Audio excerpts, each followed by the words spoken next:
In this lecture, we are going to see what are all the different numerical techniques that are available for solving an engineering problem, right?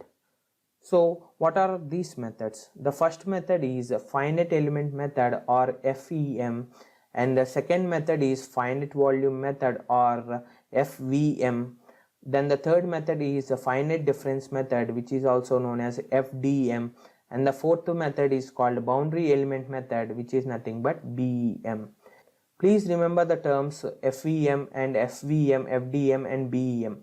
So in most of the literature, wherever they want to represent, let us say, finite element method, most of the people will be writing FEM.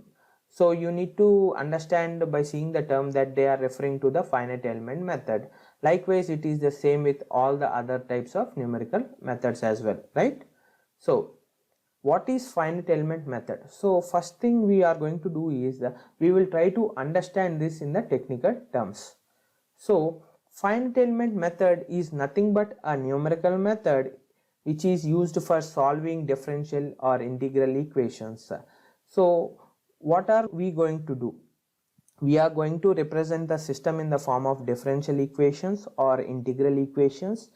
Then we are going to put up their loading and boundary conditions, or let us say the environmental conditions in which the body is operating, and if there are any other conditions, we are going to represent all of this in terms of either differential equations or integral equations.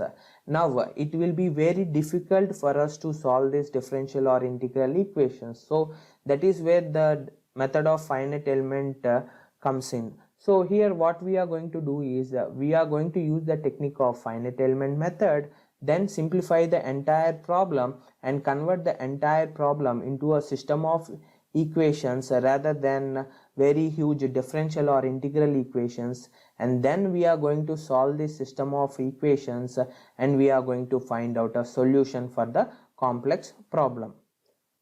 Now, what is the basic process that we do in finite element method which makes it easy for us to solve big problems? So let us say there is a plate which is fixed at this particular end, and I have applied a force of F, and this force is pulling this plate away from this side. That means the plate is in tension, right? Plate is in tension.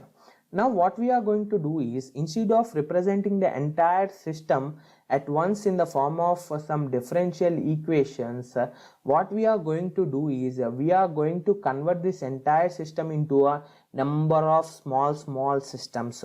So this is one system, this is two system. Likewise, we converted this entire system into somewhere around 24 systems, small systems, instead of one big system. And in the process, if you observe, we have created some points as well as some lines. So these lines are called as elements, and these points are known as nodes. And don't worry, we are going to talk more about what are elements and what are nodes in the coming lectures. For now, just think them as points and lines which are dividing the complicated boundary into small boundaries. Then in the next stage, what we are going to do is we are going to solve the problem at this small piece. Likewise, we are going to solve for the entire 24 pieces individually. And once we solve this problem individually, then what we are going to do is we are going to again combine all these small pieces to make it a big complicated problem which was originally defined. So this was the originally defined big complicated problem. So we are all going to combine small pieces and come back to the original problem, and we are going to get the results for the entire problem. This is what is the basic process that we are going to do in finite element method. We convert a complicated problem into small solvable pieces and then solve for each of the small pieces, then combine all the results to get the result for the big piece, and then we are going to get the results somewhat like this. Okay, so this is what is the basic procedure that is followed in the technique of finite element method. Then what is finite element analysis? Until now we have seen the finite element method, but we got another term called finite element analysis or FEA. So what is finite element analysis? So finite element analysis is nothing but a simulation of physical phenomena using the numerical technique of FEM. So one thing what we are going to do is, in order for us to solve the problems, we are going to apply the numerical technique of finite element method, which is nothing but called as the FEA, finite element analysis. So this process is the core of mechanical engineering and number of other disciplines as well, because this finite element analysis is used across the number of domains, not only mechanical engineering, civil engineering, electrical engineering, and other lot of engineering branches as well. But just remember, finite element analysis is nothing but the process of application of a finite element method to solve a problem. Then, so why do we need FEA or FEM? So first thing is, FEM or FEA provides a way of virtually testing. Without having a physical prototype, we can test whether our product is going to work under the conditions intended or not. Then it can help users to understand their design, implement appropriate design changes early in the product development cycle. So for example, let us say the entire product development cycle is done and the product is manufactured, and once it goes to the consumer, we find a fault. So what will happen? Whatever the times we spent for developing the product, designing the product, manufacturing the product, materials, everything will be waste. But let us say if you are able to effectively use finite element method early in the design stages, you will be able to save lot of money as well as time. And if you observe, the adoption of FEA in the design cycles is driven by different factors such as market pressure, because if we come early to the market, we can capture more market share, so it will be more beneficial to our company.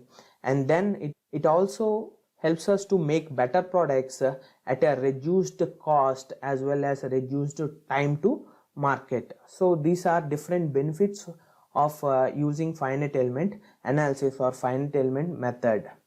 Now we are going to see briefly about the remaining numerical technique, which is nothing but the boundary element method and finite volume method and finite difference methods. So what is boundary element method? So just like finite element method, it also requires nodes and elements, but as this particular heading states, we are only going to consider the elements at the boundaries. We are not going to consider elements in the interior area. So for example, let us say we take a volume, and if we take a volume, we will only consider elements and nodes on the outer surfaces.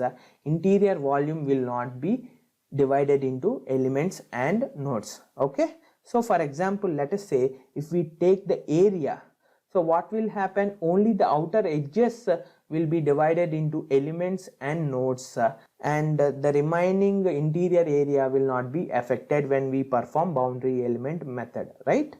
So the main advantage is it reduces the dimensionality by reducing the degree of freedom, and it will solve the problems faster.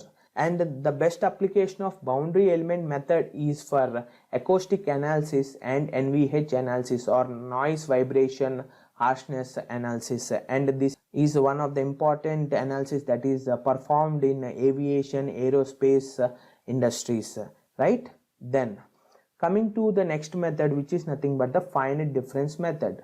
So in general, finite difference method is a way in which we are going to solve differential equations just like a finite element method.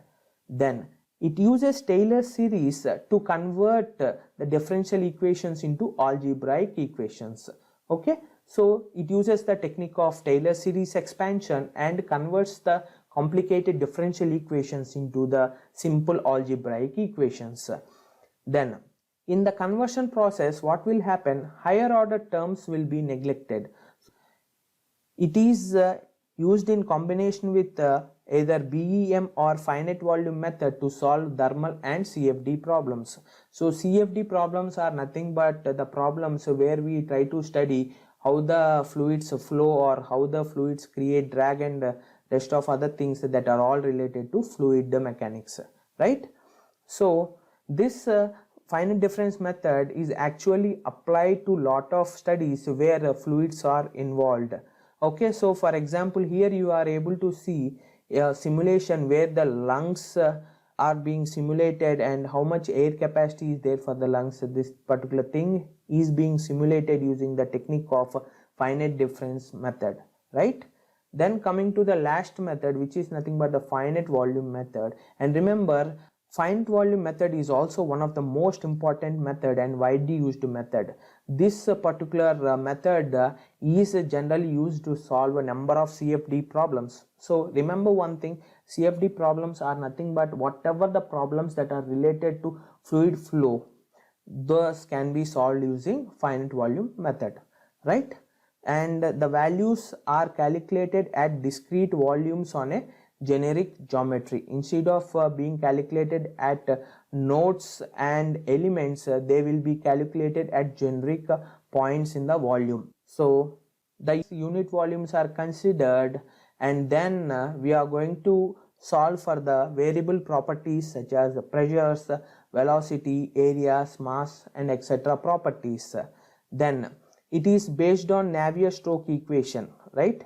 So all the finite volume methods are based upon the characteristic equation of Navier-Stokes equation, where mass, momentum, and energy conservation equilibrium equations are used to solve the problem. And as I already told you, it is one of the most popular method which is used to solve different kinds of fluid problems. For example, here if you see, here we are trying to analyze how the air is flowing over a jet, and this is one of the fluid flow problems. And here if you see, this is a particular electronics cooling problem where we are going to simulate and try to understand how the temperatures are being reduced through the flow of air in electronic systems. So now what we'll do is we'll take one object and we'll try to understand how this different techniques will divide this original object. So this is the original object, and let us say this is the object X. Okay, now if you want to divide this entire object using the finite difference method, what it will do is it is going to create somewhat squares like this, and it is going to create areas like this, and this remaining areas will be nothing but the error that is induced. Now if we divide the original object using the boundary element method, what will it do? It will only create nodes and elements at this particular ends, but interior area it is all free. You don't have any nodes or elements. But if you come to the finite element method, if you observe, it is dividing the entire area into small known triangles, or let us say squares also, based on the type of element we are using. So it is going to divide the entire body. And coming to the finite volume method, so this finite volume method will divide the body into number of volumes, and at this particular centroid of this particular volume, so this is the one volume, this is one volume, and at the centroid of this particular volume it is going to calculate for the pressure changes, momentum changes, and then it is going to calculate the pressure and momentum changes at the centroid of the other volume, and it is going to join all these equations. So this is a basic introduction to what are all the numerical methods that are available for solving any engineering problems.